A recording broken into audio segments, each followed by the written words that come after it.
สวัสดีค่ะวันนี้หมอจะเล่าให้ฟังนะคะว่าน้ำตาลสะสมคืออะไรนะคะบางทีบางท่านไปตรวจร่างกายนะคะแล้วก็ได้กระดาษมาใบนี้นะคะตรวจค่าฮีโมโกลบิน A1C นะคะออกมาเป็นเปอร์เซ็นต์แบบนี้แล้วก็งงว่ามันคืออะไรกันแน่นะคะโดยค่าน้ำตาลสะสมค่ะก็เป็นการวัดระดับน้ำตาลในร่างกายนั่นเองนะคะโดยค่านี้ค่ะจะเป็นค่าที่เอาไว้ดูย้อนหลังได้ว่าสักประมาณสัก2-3 เดือนที่ผ่านมาค่ะสถานการณ์น้ำตาลในร่างกายของเราเนี่ยเป็นยังไงบ้างนะคะโดย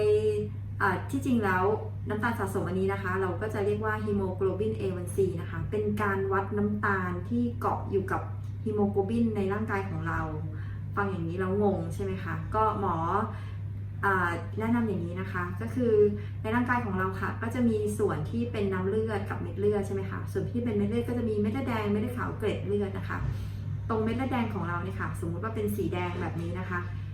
บนผิวของเม็ดเลือดแดงของเราจะมีโปรตีนตัวหนึ่งนะคะชื่อว่าฮีโมโกลบินค่ะโปรตีนตัวนี้จะมีน้ำตาลนะคะเวลาเราทานน้ำตาลเข้าไปในร่างกายค่ะน้ำตาลจะไปเกาะอยู่กับฮีโมโกลบินแบบนี้นะคะแล้วก็อยู่บนผิวของเม็ดเลือดแดงค่ะแล้วก็เวลาเรา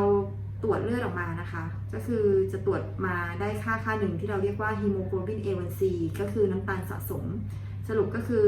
เช็คค่าของน้ำตาลที่เกาะอยู่บนฮีโมโกลบินที่อยู่บนเม็ดเลือดแดงของเรานั่นเองนะคะโดยประโยชน์ของการวัดค่าน้ำตาลตัวนี้ค่ะก็เอาไว้เพื่อดูว่าผู้ป่วยของเราเนี่ยค่ะได้เป้าหมายในการรักษาแล้วหรือยังนะคะโดยทั่วไปเนี่ยตัวเลขก็จะถ้าเกิดโดยทั่วไปเนี่ยตัวเลขก็ควรจะอยู่ที่ประมาณ7นะคะแต่ว่าก็จะมี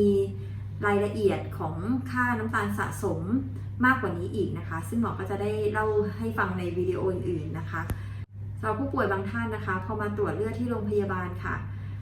พอกลับไปบ้านนะคะก็อาจจะ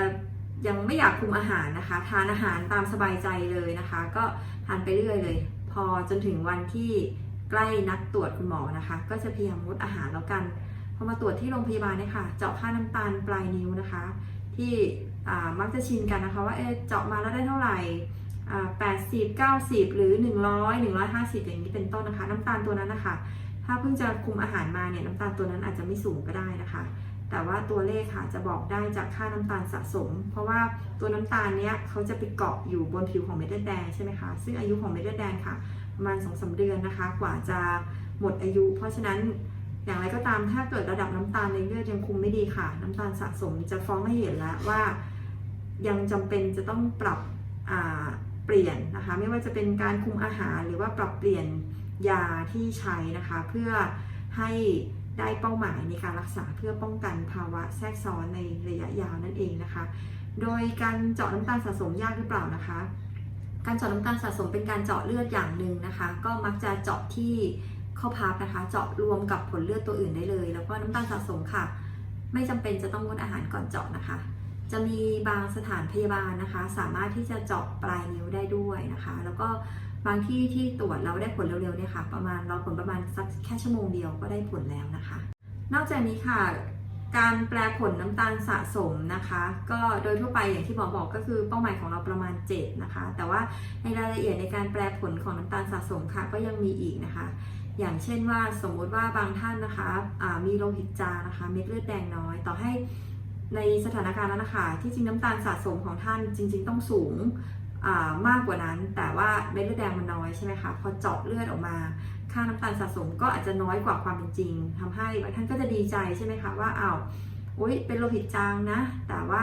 คุมน้ำตาลได้ดีซึ่งที่จริงอันนั้นอาจจะไม่ใช่ก็ได้นะคะก็จะต้องให้คุณหมอเป็นผู้แปลผลให้หรือแม้กระทั่งในผู้ป่วยไตนะคะไตเรื้อรังค่ะโดยการเจาะน้ำตาลสะสมก็จะมีรายละเอียดในการแปลผลเช่นกันนะคะแต่ว่าอันนี้หมอก็เล่าให้ฟังในเบื้องต้นของน้ำตาลสะสมก่อนนะคะว่าคืออะไรนะคะแล้วก็มีลักษณะการเจาะแบบไหนในวิดีโอต่อๆไปก็จะค่อยๆเล่าให้ฟังในรายละเอียดด้านอื่นๆค่ะวันนี้หมอจะจบวิดีโอไว้แต่เพียงเท่านี้นะคะเรียนรู้เรื่องไตกับหมอไตให้คำตอบโดยแพทย์หญิงกัญญมลสวัสดีค่ะ